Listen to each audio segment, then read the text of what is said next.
Hey, Jim at Classic Catering, sitting around the kitchen, a little hungry, got some stuff laying around, gonna make a quick meal.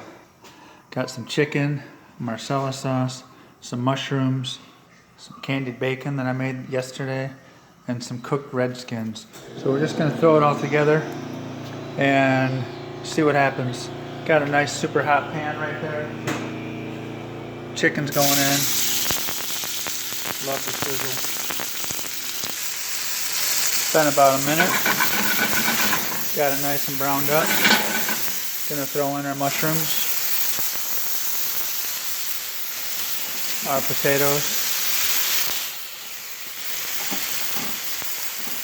I'm the cameraman, I'm the everything. Gonna let those cook up a little bit. Don't forget a little salt and pepper.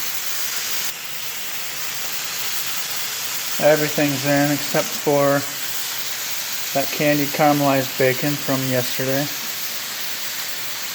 Don't want to really cook that much more, it's nicely crisp. Here comes the sauce.